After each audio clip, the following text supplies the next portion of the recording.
அறிவு ஆற்றல் அருள் அனைத்தும் அந்த நிலை தாண்டி தெய்வ நிலையை அடைவார் என்று என்ற வகுப்பிலே சொன்னோம்.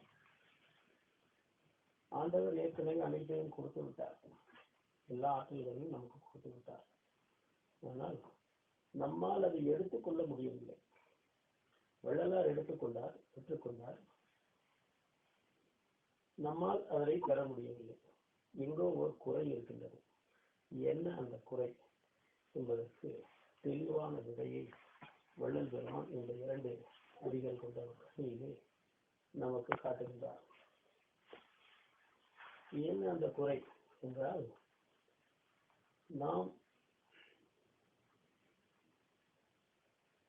நமக்கு தெரிந்த ஒரு உதாரணத்தை சொன்னால் புரிந்து கொள்ள முடியும். பணம் என்பது ஒன்றுதான். அது 10 பைசா காசிலிருந்து 100 ரூபாய் தாள், 500 ரூபாய் தாள், 1000 ரூபாய் தாள், 1,00,000 கோடி ரூபாய்க்கான ஒரு காசோலை, 10 கோடிக்கான ஒரு காசோலை, 1000 கோடிக்கான ஒரு காசோலை என்று பல்வேறு தரங்களில் டினாமினேஷன் விளங்குகின்றது. இப்பொழுது நமக்கும் எல்லா தரங்களும், ஆனால் நாம் எந்த எண்ணிக்கைக்கு நாம் காசோலை எழுதுகின்றோமோ அந்த அளவுக்கு தான் அந்த காசோலைக்கான பணம் தான் நமக்கு கொடுக்கப்படுகின்றது. துரதிர்ஷ்டவசமாக நாம் 50 ரூபாய், 100 ரூபாய், 500 ரூபாய், இதுவே பெரிய தொகை என்று நாம் கருதி அதையே எழுதி கொண்டு வருகின்றோம். அதனால் நமக்கு மிக குறைந்த அளவுதான் இறைவனுடைய ஆற்றல்களை பெற முடிகின்றது. ஆனால் வள்ளலார் என்ன செய்வார் என்றால், இறைவா நீயே எனக்கு வேண்டும் என்று கேட்டுவிட்டார். நாம் யாரும் அதை கேட்பதில்லை. எனக்கு பொன்னை கொடு, பொருளை கொடு, பெண்ணை கொடு, அழகான வீட்டை கொடு, சுகலோகங்களை கொடு, பதவியை கொடு, பட்டங்களை கொடு, அறிவை கொடு என்று சிறிய சிறிய நோக்கங்களுக்காக நாம் பிரார்த்தனை செய்கின்றோம். வள்ளலார் அவ்வாறு செய்யவில்லை. இறைவா நீயே எனக்கு வேண்டும் என்று கேட்டார். அவ்வாறு கேட்கின்ற பொழுது இறைவனே அவருடைய உள்ளத்தில் வந்து குடிகொண்டான். அதுவும் எந்த அளவுக்கு வந்து குடிகொண்டான் என்றால், நீ கேள் மரப்பிலும் நின்னையாம் விட்டு போகேன் என்று சொல்லுகின்றான். மகனே, நம்முடைய தந்தை மகன் என்கின்ற உறவை நீயே மறந்து போனாலும் நான் உன்னை விட்டு போக மாட்டேன் என்று சொல்லுகின்ற அளவுக்கு வள்ளல் பெருமானிடம் பாசத்துடன் இறைவன் நடந்து கொண்டார். எதனால் என்றால், வள்ளல் பெருமான் வேறு எதையுமே கேட்கவில்லை. எனக்கு அறம்பொருள், இன்பம், வீடு இதெல்லாம் வேணும், ஒண்ணுமே கேட்கல. ஐயா கேட்டதும் ஒண்ணுதான், இறைவா எனக்கு நீ வேண்டும், நீயும் நானும் புணர்ந்து கலந்து ஒன்றாகி விளங்கிட வேண்டும். இதைத்தான் கேட்டார். கடைசி படி என்னால் 10,000 கோடி டாலரை என்ன ஒரு கணக்கு வச்சுக்கோங்க. அந்த முடிந்த நிலையை கேட்டார், முடிந்த நிலையை பெற்றுக்கொண்டார். ஆனால் நாம் என்ன செய்கின்றோம்? சின்ன சின்ன ஆசைகளையே இன்னும் வைத்துக் கொண்டிருக்கின்றோம். அதனால் நமக்கு சின்ன சின்ன ஆசைகளே வரங்களாக கொடுக்கப்படுகின்றன. இதை நாம் உணர வேண்டும். 2வது, எங்கே இருந்து நாம் கேட்கின்றோம்? அந்த இடம்தான் நம்முடைய தரத்தை குறிப்பதாகும். நாம் உடலில் இருந்தும் மனதில் இருந்தும் கேட்கின்றோம். ஆக உடலினுடைய வலிமையும் மனதினுடைய பலமும் தான் நமக்கு கிடைக்கும். 50 ரூபாய், 100 ரூபாய் அவ்வளவுதான், அது மேலே போவதில்லை.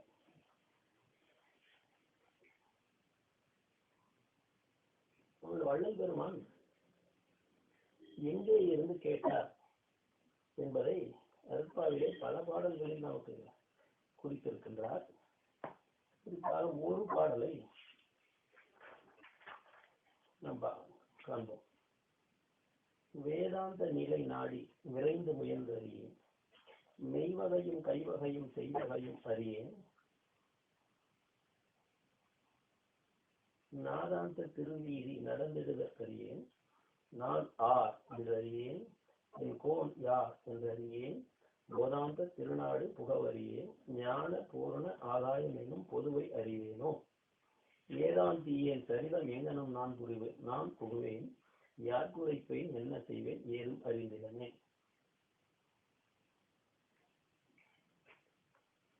பெருமான் என்ன சொல்லுகின்றார்? வேதாந்த நிலையை உணர வேண்டும் என்று முதல் வரியிலே சொல்லுகின்றார். அகம் பிரம்மாஸ்மி, நானே பிரம்மம், நானே கடவுள், நானே சிவம் என்று உணர வேண்டும். அதற்கு பிறகு மெய் வகையும் கை வகையும் செய் வகையும் அறிய, இது சித்தர் நெறி. இந்த சித்தர் நெறியிலே சாகாத்திலே வேயாக்கால் போகாக்கணும், இதை தெரிந்து கொள்ள வேண்டும்.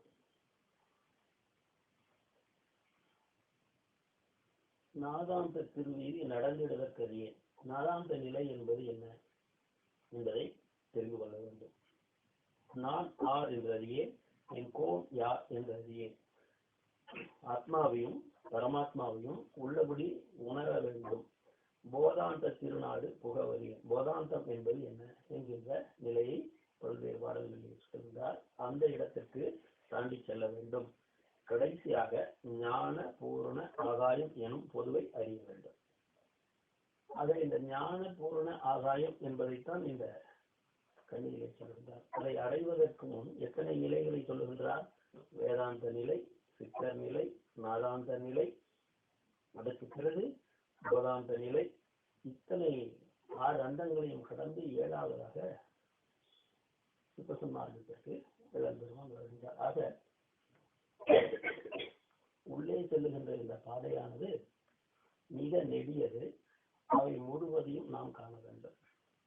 நாம் உள்ளே போவதற்கான எந்த ஒரு முயற்சியுமே செய்யாமல் நமக்கு ஏன் வள்ளலார் அடைந்ததை போன்ற ஒரு நிலை, சித்தி நிலை கிடைக்கவில்லை என்றே புலம்பிக் கொண்டிருக்கின்றோம்.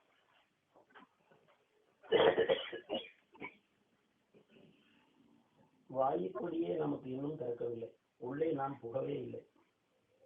கடலுக்குள் நுழையவே இல்லை. கடற்கரையிலேயே தெரிந்து கொண்டிருக்கின்றோம். கடலுக்கு அடியில் ஆழத்தில் முத்து இருக்கின்றது. அந்த முத்து எவ்வாறு பெறுவது? கடலுக்குள் புகவே இல்லை. அது குற்றம் நம்முடையதுதான். இந்த பாடலிலே என்ன நமக்கு சொல்லுகிறார் என்றால் ரொம்ப தெளிவா சொல்றார். சிதம்பரம் கோயிலுக்கு போனால் இந்த அருளை பெற முடியுமா?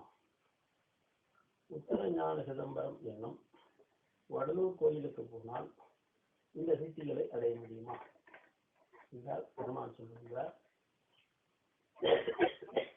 அங்கே வெறும் வரைபடம் தான் இருக்கின்றது. அந்த வரைபடத்தை வைத்துக் கொண்டு நீங்கள் உங்களுடைய திருச்சபைக்குள் புதுச்சபைக்குள் உள்ளே புக வேண்டும். அம்பர ஞானம் எனும் போர் அம்பர தோங்கிய அருட்பெருஞ்சோதி. 3 சிதம்பரங்கள் இருக்கின்றன. பூர்வஞான சிதம்பரம், உத்தரஞான சிதம்பரம், நம்முடைய உடலிலே புருவ மத்தியிலே இருக்கின்ற சிதம்பரம். நம் உடலில் இருக்கின்ற சிதம்பரம் தான் ஒரிஜினல். இதுதான் அச்சு. அங்கே காட்டப்பட்டதெல்லாம் பார்ப்புகள். நம்முடைய உடலில் புருவ மத்தியிலே எவ்வாறு இருக்கின்றது சிதம்பரம்? அம்பரம் என்றால் ஆகாயம், கம்பரம் என்றால் நம்முடைய உடலில் இருக்கின்ற ஆகாயம், சிதம்பரம் என்றால் சித் அம்பரம், உயிருள்ள ஞான ஆகாயம் என்று பொருள். இப்பொழுது உங்களுக்கும் எனக்கும் இடையே இருக்கின்ற ஆகாயம் ஸ்பேஸ் என்பது பௌதீக அணுக்களால் ஆனது. ஆனால் சித் அம்பரம் என்கின்ற மேலை வெளியில் இருப்பது உயிருள்ள அணுக்களால் ஆகிய உயிருள்ள கோயிலாகிய ஆன்மாவுக்குள் இருக்கின்ற உயிருள்ள கடவுள். ஆக நம்முடைய குரு மத்திக்குள்ளே நாம் நுழைய வேண்டும். இதைத்தான் திருநிலை, தனிவெளி, சிவவெளி எனமோ அருள்வெளி, பரிவள அருள்பெருஞ்சோதி என்று முடித்து விட்டார்கள் பெருமாள். இந்த தம்பரம் எங்கே இருக்கின்றது? ஆஸ்தி என்று சொல்லுகின்ற இடத்தில் இருக்கின்றது. அக்கயோக பயிற்சியை நாம் ஏற்கனவே சொல்லி இருக்கின்றோம். அந்த இடத்திலே இப்போதும் சிற்றவையின் கண் கவனம் வைக்க என்று வள்ளல் பெருமான் சொல்கின்றார். அந்த சிற்றவையின் கண் மட்டுமே கவனம் வைத்துக் கொண்டிருந்தால் அங்கே இருக்கின்ற கதவுகள் திறக்கும். அந்த கதவுகள் திறந்த பிறகுதான் இந்த வேதாந்தம், சித்தநெறி, நாதாந்தம், போதாந்தம் இவற்றையெல்லாம் கடக்க முடியும். இவற்றையெல்லாம் கடந்து கடைசியாக ஞான பூர்ண ஆகாயம் என்கின்ற இடத்திற்குள், அந்த பூர்ண சித்தம்பரத்திற்குள் நீங்கள் நுழைந்து விட்டால் அங்கே இருக்கின்ற அருட்பெருஞ்சோதியை காண முடியும். அந்த அருட்பெருஞ்சோதி எப்பொழுதும் வளர்ந்து கொண்டே இருக்கின்றது, ஓங்கிக் கொண்டே இருக்கின்றது. அதே போல் இந்த அருட்பெருஞ்சோதியை யாரெல்லாம் காண்கின்றார்களோ அவர்களும் அல்களின்றி குறையாமல் இப்பொழுதும் ஓங்கிக் கொண்டே இருப்பார்கள். அவர்களுக்கு மரணம் இல்லை. யார் அருட்பெருஞ்சோதியை காண்கின்றார்களோ அவர்களுக்கு வாடுதல் இல்லை. நரை, திரை, பிணி, மூப்பு, சாக்காடு இவை எதுவும் இல்லை. வளர்ந்து கொண்டே இருப்பார்கள். வள்ளலாரனுடைய தேகம் இப்பொழுது அப்படித்தான் வளர்ந்து போய்கொண்டே இருக்கின்றது. இந்த விஷயங்களை வெளிப்படையாக பேசக்கூடாது என்பார்கள். பேசாமல் இருந்தாலும் உணர முடியல மக்களால். அதனால வேற வழி இல்லாம வள்ளல் பெருமான் பல செய்திகளை வெளிப்படையாக சொல்லிவிட்டார். நானும் பல செய்திகளை ரகசியமாக வைத்திருக்க வேண்டிய பல செய்திகளை வேறு வழியின்றி சொல்லிவிட்டேன். எவ்வளவு பேர் அதனை எப்படி எடுத்துக் கொள்கின்றார்கள் என்று எனக்கு தெரியாது.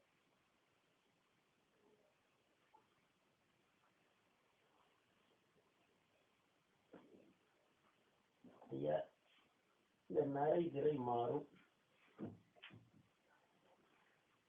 நாட்டிலே அந்நாட்டிலே அமுதம் சுரக்கும் என்றெல்லாம் வள்ளல் பெருமான் சொல்றாரு.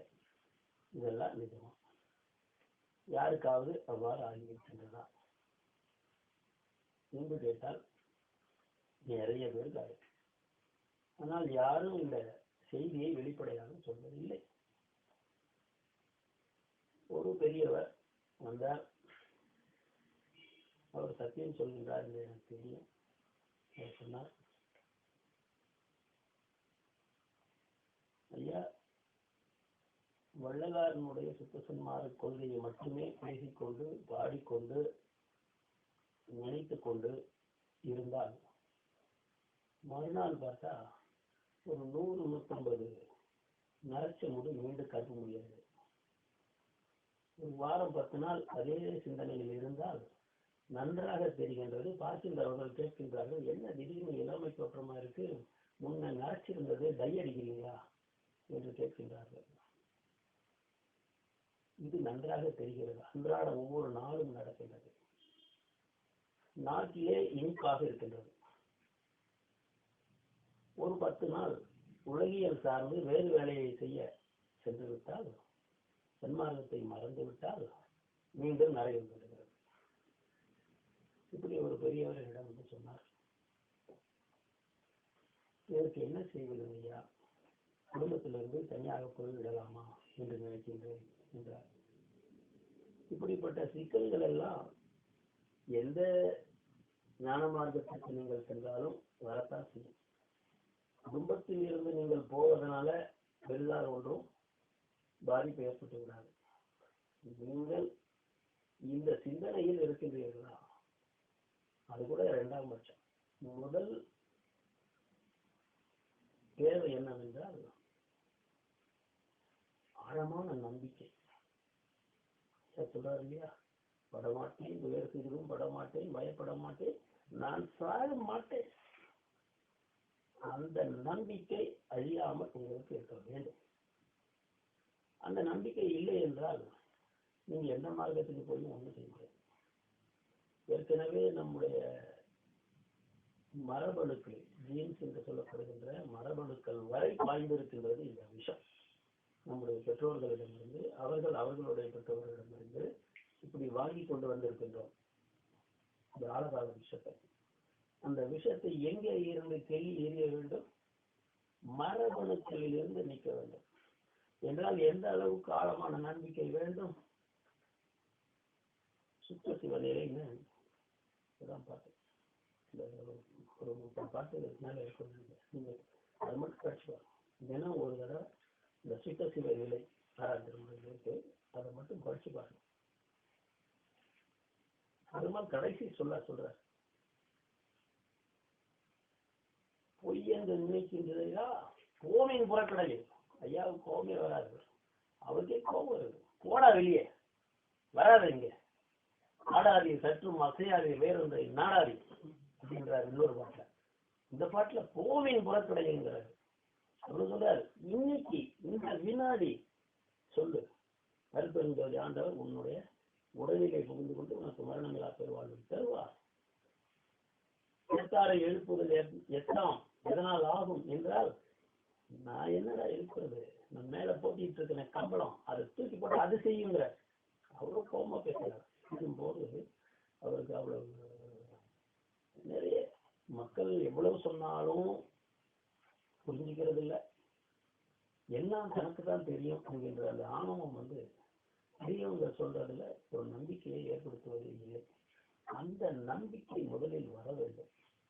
வந்த பிறகு சுத்த சன்மார்க்கம் ஒரு வாழ்வியல் முறை. தப்பாலே ஜெகத்தவர் சாவை துணிந்தார் என்றார் வள்ளல் பெருமான். எல்லாமே தப்பு. என்ன தப்பு? 82 செய்திகளை சொல்ற அன்னைக்கு ஒழுக்கத்துல நாம் என்னென்ன தவறுகளை செய்கின்றோம் என்று சுட்டிக்காட்டி 82 சரியான முறைகளை பட்டியலிடுகின்றார்.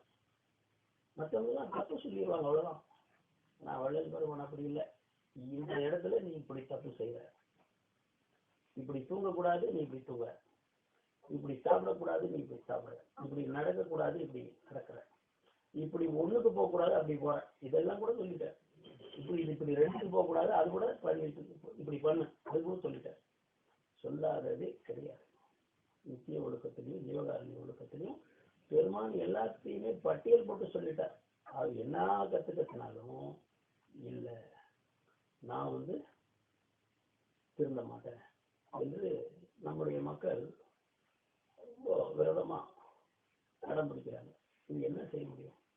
ஒன்றும் செய்ய முடியாது. ஏன்னா அவ்வளவு ஆழமா ஊறி இருக்க அந்த விஷம் உங்களை விடாது. நீங்க விட்டுட்டாலும் அந்த விஷம் உங்களை விடாது. நீங்கள் இப்படியே ஆழ்ந்த மனிதர்களாக இருக்கின்ற வரைதான் மற்ற எல்லா உயிரினங்களுக்கும் ஆதாயம்.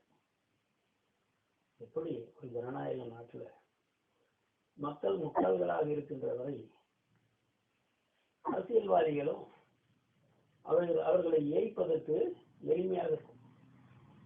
இவன் எல்லாம் படிச்சுட்டு புத்தாலி ஆகிட்டோம்னா இவன் கேள்வி கேட்பான், நாம முட்டாளாயிடும் என்று எவ்வாறு அரசியல்வாதிகள் நினைக்கின்றார்களோ அதை போல பல்வேறு சக்திகள் மனிதனை ஆட்டி படைக்கின்ற சக்திகள் இருக்கின்றன. அவைகள் எல்லாம் உங்களை சுத்த மார்க்கத்தை நம்ப விடாது. இதனுடைய விளக்கம் எல்லாம் சொல்ல பேசா பொருள், அதை பத்தி எல்லாம் பேசக்கூடாது. நான் குறிப்பு தான் தர முடியும், நீங்க புரிஞ்சுக்கோங்க. அந்த சுத்த சிவ நிலையில வள்ளல் பெருமான் வெளிப்படையா அடிக்கிறார். இந்த வினாடி நீ வா, இந்த வினாடி உனக்கு உள்ளார ஒரு மாற்றம் ஏற்படும். ஏன்னா இது கன நேரம் மாறுதல்லாம். இது 50 வருஷம் வேணாம், 100 வருஷம் வேணாம், ஒண்ணு வேணாம். இந்த வினாடி உள்ளார இருக்கிற அந்த குப்பைகளை எல்லாம் தூக்கி ஏறி அடுத்த வினாடி நீ சுத்த சன்மார்க்கி ஆவாய். ஆனால் நாம் என்ன செய்யறோம்? ஒரு அன்னைக்கும் கற்பா படிக்க வேண்டியது, கூடவே என்ன படிக்க வேண்டியது இல்ல. அந்த சித்தர் இப்படி சொல்றாரு, 100 கற்ப காலம் வாழ்ந்தாலும் மாண்டுதான் போவாரே அப்படின்னு அந்த சித்தர் பாடுறாரு அப்படின்னு அதையும் கேட்கறாரு. தேவாமிர்தத்திலையும் கொஞ்சம் சாப்பிடுறது, சாக்கடை தண்ணியிலையும் கொஞ்சம் கை வச்சு குடிக்கிறது, அதான் நம்ம செய்யறதா. அப்ப இதுவும் வராது, அதுவும் வராது. அந்தரத்திலேயே நிக்க வேண்டியதுதான். மீண்டும் மீண்டும் பிறந்து கஷ்டப்பட்டு சாக வேண்டியதான். ஒரே உறுதியாக குருமதிக்குள்ளே சித்தவையுடன் எப்போதும் கவனம் வைத்து உள்ளர போனா முதல் அடையாளம் என்ன தெரியுமா?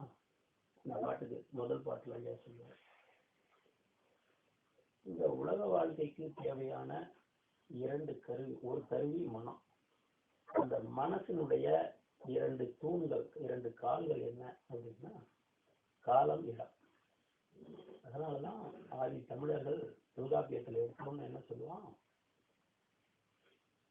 காலமும் இடமும் தான் முதற்பொருள்களே இதுதான். உரிப்பொருள் கருப்பொருள்லாம் வேற. அவ்வளவா நீ அப்புறம் மீதியெல்லாம் பாடு, முதல்ல எந்த இடத்துல இருக்கிற இடத்த சொல்லு.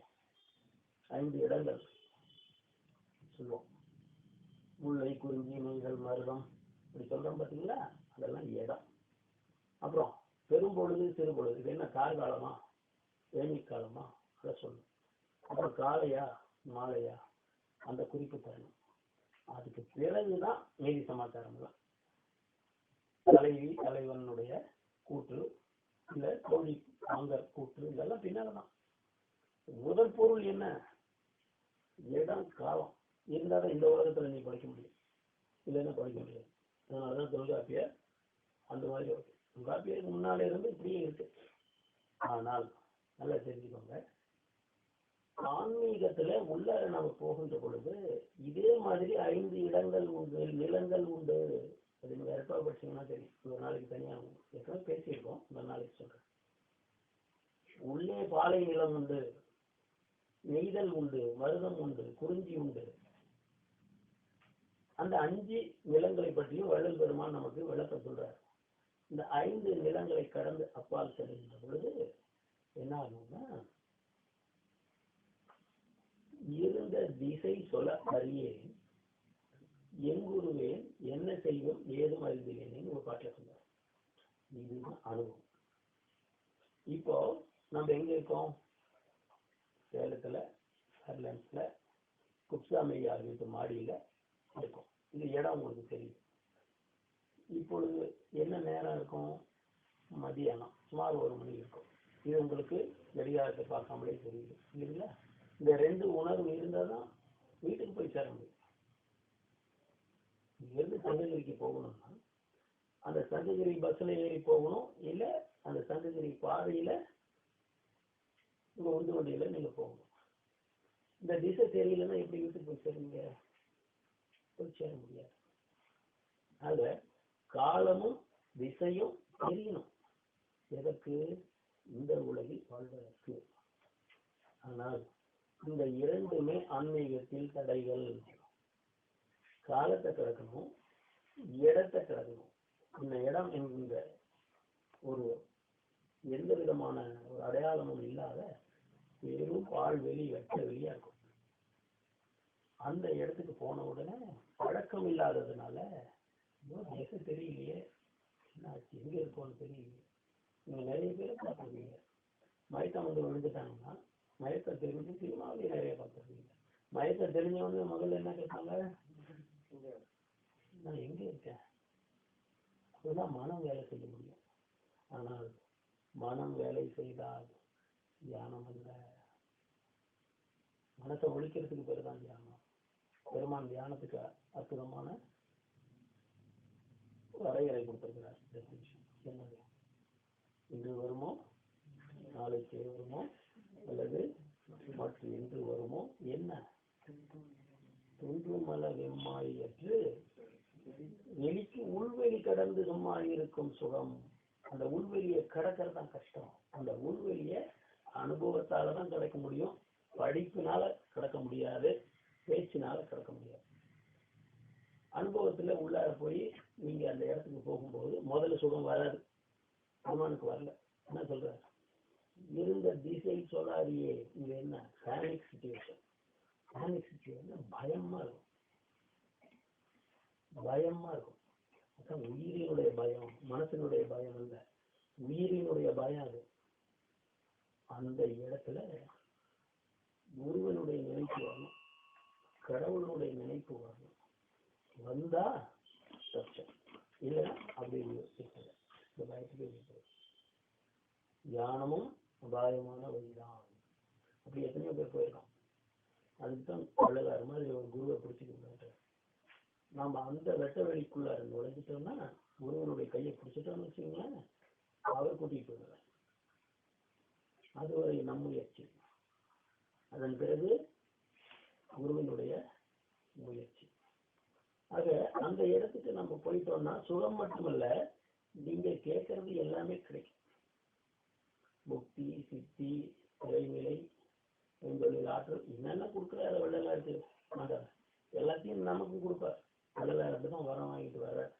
ஆக எல்லாமே உங்களுக்கு கிடைக்கும். ஆனால் எங்க இருந்து கேட்கணும்? பூமியில ஒரு உடம்புல இருந்துகிட்டு இந்த மனசுல இருந்துகிட்டு கேட்டா காலமும் இடமும் உங்களுக்கு தடைகளாக இருக்கும். அந்த இடத்துக்கு போக முடியாது, முழு பலனை பெற்றுக்கொள்ள முடியாது. முதல்ல என்ன செய்யணும்? சம்பரம் எனுமோ அம்பரம், அதுக்குள்ள நுழைய தெரியும். ஒரு 10 நிமிஷமாவது தினம் அதுக்காக செலவு பண்ணணும். 10 மணி நேரம் செலவு பண்ணாலே 10. நம்ம 10 நிமிஷம் கூட செலவு பண்றது இல்லை. எப்படி வரும்? எங்கே ஓங்குது இந்த அருட்பெருஞ்சோதி? சம்பர ஞான சிதம்பரம் என்போர் அம்பரத்து ஓங்கிய. ஆக நம்ம புருவ மத்திக்குள்ளே அருட்பெருஞ்சோதியானது இங்கிருந்து உலகம் பூரா பரவிட்டே இருக்குது. அந்த இடத்துக்கு போகணும். நம்முடைய உடம்புக்குள்ளார போகணும். பூர்வ ஞான சிதம்பரத்துக்கு போனாலும் சரி, உத்தர ஞான சிதம்பரத்துக்கு போனாலும் சரி, எப்படி உள்ளே போனா உள்ள என்னென்ன இருக்கும் என்கிற வரைபடம் தான் அங்க இருக்கு. அந்த வரைபடத்தை பார்த்துட்டு நம்முடைய புருவ மத்திக்குள்ளே நாம் பயணம் செய்ய வேண்டும். அங்கே 7 மேடை சொல்லப்பட்டிருக்கின்றது. 21,600 கன்னிகள் என்கின்ற சுவாசத்தை என்ன செய்வது என்று சொல்லப்பட்டிருக்கின்றது. அவற்றையெல்லாம் இங்கே நம்முடைய உடலில் நாம் செய்து கொள்ள வேண்டும்.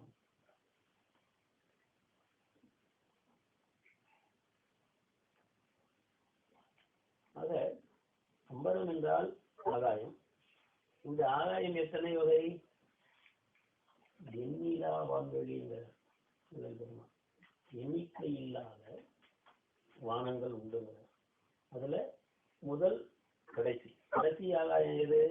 பௌதிக ஆகாயம். நாம் காண்கின்ற பௌதிக ஆகாயம். முதல் ஆகாயம் எது? சிற்றம்பலம், திருச்சிற்றம்பலம். அது இந்த கடைசி ஆகாயத்திலிருந்து அந்த முதல் ஆகாயத்துக்கு போகும்.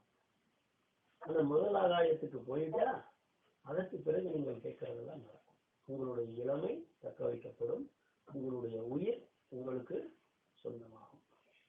அந்த காலத்திலேயே திருவள்ளுவர் இதை குறிப்பிடுகின்றார் என்று நான் உங்களுக்கு பலமுறை சொல்லியிருக்கின்றேன்.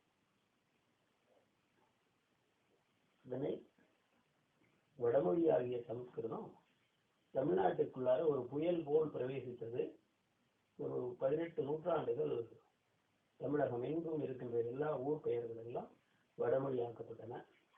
குழந்தைகளுடைய பெயர், புத்தகங்களுடைய பெயர், பேச்சு வழக்கில் இருக்கின்ற தமிழ் சொற்கள் எல்லாம் விட்டு போய் வடமொழி சொற்களும் தமிழ் சொற்களும் கலந்த மணிப்பிரவாக நடை பயன்படுத்தப்பட்டது.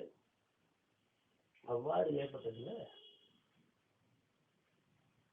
வடமொழி சொற்களுக்கும் தமிழ் சொற்களுக்கும் என்ன பேதம் என்றே பல மக்களுக்கு தெரியவில்லை.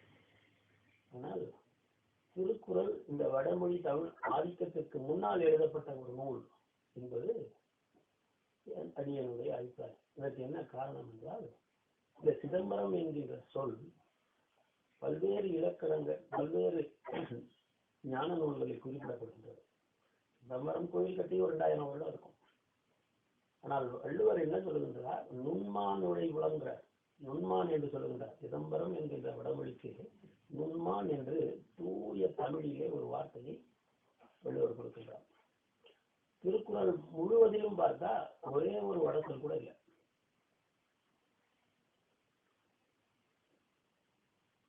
ஒரு பெரிய ஞான நூல் முழுவதும் ஒரு சொல் கூட வடமொழி சொல் இல்லாமல் எழுதப்பட்டது. ஆனால் தொல்காப்பியத்திலே வடமொழி சொற்களை திசை சொற்கள் என்கின்ற குறிப்பு வருகின்றது. பல சொற்கள் வடமொழி சொற்கள் வருகின்றன. அதனால்தான் நான் சொல்லுகின்றேன், திருக்குறள் தொல்காப்பியத்திற்கு முந்தையது. நுண்மான் நுழைபுலம் இல்லான் எழில் நலம் மண்மான் புனைபாவிற்று என்கின்ற குரட்பாதான் இந்த கண்ணிக்கு விளக்கம். எங்கே இருந்து கேட்க வேண்டும்? நுண்மான் என்று சொல்லப்படுகின்ற ஞான பூர்ண ஆகாயமாகிய உள்ளே இருக்கின்ற திருச்சபை பொதுவிலே நீங்கள் நுழைந்து கொண்டு என்ன கேட்டாலும் கிடைக்கும். அது வரைக்கும் அரைகுறையாத்தான் கிடைக்கும். முழுமையாக இறைவன் தன்னை கொடுக்க மாட்டான். இறைவனையே முழுக்க பெற்றுக் கொண்டால் ஒழிய முழுமையான பலனை நாம் அடைய முடியாது. ஆக 3 அம்பலங்கள் சொல்லப்படுகின்றன. பௌதீக ஆகாயம் 1, சிதம்பர ஆகாயம் 1, சம்பர ஆகாயம் 1. இதில் எது உயர்ந்தது? சம்பர ஆகாயம். சம்பர ஞான சிதம்பரம் எனுமோ அம்பலத்து ஓங்கிய கருத்து மிக தெளிவாக சொல்லிவிட்டார். நீங்கள் பூர்வஞான சிதம்பரத்துக்கு போனாலும் சரி, உத்தரஞான சிதம்பரத்துக்கு போனாலும் சரி, அவைகள் எல்லாம் வெறும் குறியீடுகள். உண்மையான சிதம்பரம் எங்கே இருக்கின்றது? உனக்குள்ளே, உன்னுடைய பூர்வ மத்தியில், உன்னுடைய உடலில், உன்னுடைய சிற்றவையில், என்று சொல்லுகிற இடத்தில் இருக்கின்றது. அந்த இடத்துக்கு உள்ளே நுழைய நீ முயற்சி செய். அங்கே நுழைந்தால் மேலே படிகள் உண்டு. அவற்றை எல்லாம் வள்ளல் பெருமான் நமக்கு பட்டியலிட்டு காட்டுகின்றார். இந்த படிகளை எல்லாம் கடந்து போனால் கடைசியாக நீங்கள் இறைவனை அருட்பெரும் ஜோதியின் நடனத்தை காணலாம். அவ்வாறு கண்டுவிட்டால் உங்களுக்கு கிடைக்காது இல்லை. அனைத்தும் கிட்டும். வள்ளலாருக்கு கிட்டியதை போல் அனைத்தும் உங்களுக்கு கிட்டும். நான் உரைக்கும் வார்த்தையெல்லாம் நாயகன் தன் வார்த்தை. இது ரெவல்யூஷன். வார்த்தை கடவுளுடைய வார்த்தையாக மாறிவிட்டால் உடல் மாறிவிடும், மனம் மாறிவிடும், உயிர் மாறிவிடும், எல்லாமே ஆயிடும். இல்லையா? என் உடல், என் பொருள், என் உயிர் அனைத்தையும் தன் பொருள், தன் உயிர், தன்னுடல் ஆக்கி கொண்டான். அந்த மாற்றம் எங்கே நடைபெறும்? ஒரே ஒரு இடத்துல தான், மத்தியில உள்ள உச்சவெல்லாம் தம்பரம். தம்பரம் என்கின்ற இடத்தில் தான் அது நடக்கும். இன்னொரு செய்தி, இந்த தம்பரம் என்கின்ற சொல் அற்புதமான சொல். எப்படி என்றால் ஈத் கூட்டல் அம்பரம் என்று இன்னொரு பிரிவு அர்த்தம் உண்டு. திருக்குறள், திருவருட்பா போன்ற வேதங்கள் எவ்வாறு எழுதப்படுகின்றது என்றால் பல்வேறு அடுக்கு நிலைகளில் பொருள் பொதிந்து வைக்கப்பட்டிருக்கும். இன்னும் ஒரு 10 ஆண்டுகள் கழித்து இந்த தண்ணிக்கு உரை சொல்ல சொன்னா என்னுடைய உரை வேற மாதிரி இருக்கும். என்னுடைய அனுபவங்கள் மாறி இருக்கும். ஆக இந்த பன்முகத்தன்மை கொண்ட கவித்துவம் தான் தெய்வீகமான கவித்துவம் என்பது. அந்த கவித்துவத்துல இது ஒரு பங்கு. இப்படிப்பட்ட சொற்கள் ஒரே நேரத்தில் ஆளாளுக்கு தகுந்தாற்போல் கருத்து மாறும். ஈத்து கூட்டல் அம்பரம் என்று குறித்தால் இந்த ஈத்து என்கின்ற சொல் எதை குறிக்கும் என்றால் ஸ்தூல தேகத்தை, ஆவி ரூபமான உடல் அல்ல. கடவுளுக்கும் நடராஜனுடைய மேனி பொன்னானது, பொன்னால் ஆனது, பொன்னார் மேனியும். ஆனால் ஈத் என்கின்ற சொல்ல அது குறிக்கும்.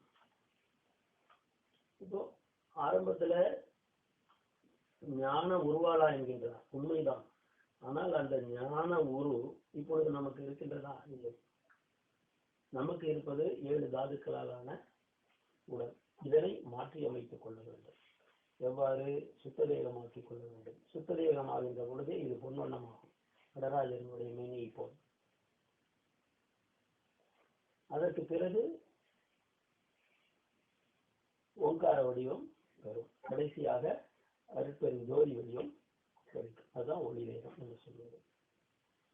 ஆக இந்த முதல் நிலை எப்படி வருகின்றது? ஸ்தூலதேகம் எப்படி வருகின்றது? இந்த பிரபஞ்சம் எப்படி ஜடப்பொருளாலான பிரபஞ்சம் உற்பத்தி ஆகின்றது என்றால்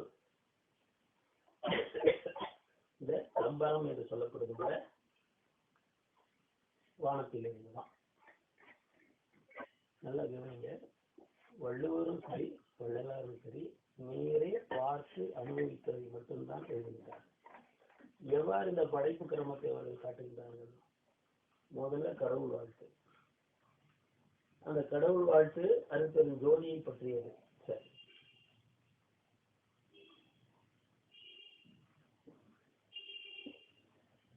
அதற்கு அடுத்த அதிகாரம் வான் சிறப்பு. அதற்கு பிறகுதான் மூன்றாவதாக நீத்தார் பெருமை. அந்த நீத்தார் என்றால் என்ன பொருள்? நீத்தல் என்றால் வெட்டவெளியின் அர்த்தம். யார் தங்களுடைய உடலை வெட்டவெளி தேகமாக ஆக்கிக் கொண்டார்களோ, மாணிக்கவாசகர் மாதிரி, வள்ளலார் மாதிரி, அவர்கள் தான் இந்த பிரபஞ்சத்தை கட்டி நடத்துகின்ற சக்தி சத்தார்கள். மூன்றாவது. நான்காவது தான் அறமே. அரண் வலியுறுத்தலே எல்லாம் வள்ளல் பெருமானும் அப்படிதான் சொல்வார். எடுத்த உடனே அருட்பெருஞ்சோதி அருட்பெருஞ்சோதி அருட்பெருஞ்சோதி அருட்பெருஞ்சோதி 4 தடவை அருட்பெருஞ்சோதியை தான் சொல்வார். அதற்கு பிறகு பார்த்தா இந்த வான் சிறப்பு பத்தி சொல்றார், விரிவா சொல்றார். அங்கே ஒரு வான் சிதாகாசத்தை பத்தி மட்டுமே வள்ளுவர் சொன்னார். இங்கே வள்ளல் பெருமான் ஒரு 16 வான்களை பற்றி நமக்கு விரிவாக விளக்குகின்றார். இங்கே உற்பத்தி ஆகின்றது முதல்ல கடவுளுடைய வீடாகிய திருச்சிற்றம்பலம். அந்த திருச்சிற்றம்பலத்தில் இருந்து பல்வேறு அடுக்கு நிலைகள், கீழ்நிலைகள் தொடர்கின்றன. முதல்ல ஒரு 1000, அப்புறம் 500, அப்புறம் 100, அப்புறம் 50, அப்புறம் 10, அப்புறம் 5, 2, 1 இப்படி ரூபாய் தாள்கள் இருப்பது போல முதல்ல திருச்சிற்றம்பலம். அதிலிருந்து 16 விதமான வெட்ட வெளிகள். அந்த வெட்ட வெளிகளுக்கு அவற்றுக்கான உலகங்கள், அந்த உலகங்களிலே வாழ தகுதியுள்ள உயிரினங்கள், இவையெல்லாம் படைக்கப்படுகின்றன. 2032 உலகங்களை பற்றி உரைநடையில வள்ளல் பெருமான் சொல்வார். அந்தந்த உலகத்துக்கு தகுந்த மாதிரி உயிரினங்களுடைய உடலும் மனமும் வாழ்க்கையும் அமையும். ஆக அந்த வெளியை சொன்னாலே அது உலகங்களும் உயிரினங்களும் சேர்ந்ததையே குறிக்கும். இதை நாம் மறந்துவிடக்கூடாது. ஆக இந்த கண்ணியினுடைய குறிப்பு உரை என்ன என்றால், எதை சொல்ல வருகின்றது என்றால், மேலே குறிப்பிட்ட கண்ணியில் எம்பலம் என தொழுது ஏற்றினோர் கல்புரி அம்பலத்து ஆடல்கை அருட்பெருஞ்சோதி என்று சொன்னார். எவ்வாறு இறைவனிடமிருந்து அந்த முழு ஆற்றலை நாம் பெறுவது என்கின்ற ரகசியம், யோக நெறி இந்த பாடலிலே குறிப்பிடப்படுகின்றது. இதன் விரிவை அடுத்த வகுப்பிலே நாம் காணலாம் என்று கூறி இத்துடன் சத்சங்கத்தை நிறைவு செய்கிறேன்.